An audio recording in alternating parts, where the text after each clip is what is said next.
In this video, I'm going to show you how to replace the sway bar bushings on this Ford E-350, located right under the front of the van. Let's get started. Let's remove the two mounting bolts that hold the sway bar bushing bracket onto the frame. Use an 18mm for the front bolt. And now you can use a 15mm to remove the rear bolt.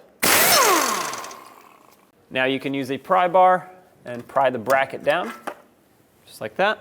Now you can either remove the other side at the same time, or what you can do is gently pry down on the sway bar. That'll allow you to remove your bushing and replace it. Use some silicone paste and apply it to the sway bar right where the bushing sits. This will help it pivot a lot better. It'll prevent corrosion from building up and overall extend the life of the sway bar bushing. Before I put the bushing on, I'm also going to apply a very thin layer on the inside for the same reason. Now, any extra that you apply will just squish out, so it's not a big deal. But if you coat everything, it'll help it along. Putting this on, you want to make sure that the split is facing towards the back. Open it up, slide it over, pry down on the sway bar, push it into place.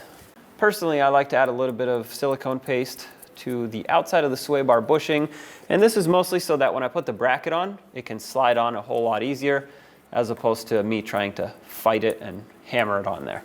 Take the bracket, slide it up into position, start in the bolts. Doesn't matter which one you start first.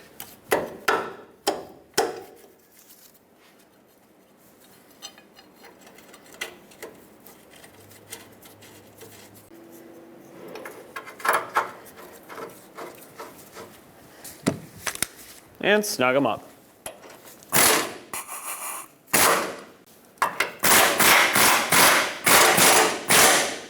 The torque for these is 18 foot-pounds.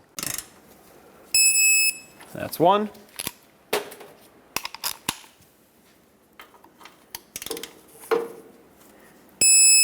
And the second one. Now you do the same exact thing on the other side. Always replace these bushings in pairs. When only the best will do, demand TRQ. The only company that lets you view before you do. TRQ is committed to offering the highest quality aftermarket auto parts that are engineered for peace of mind. Thanks for using and viewing with TRQ.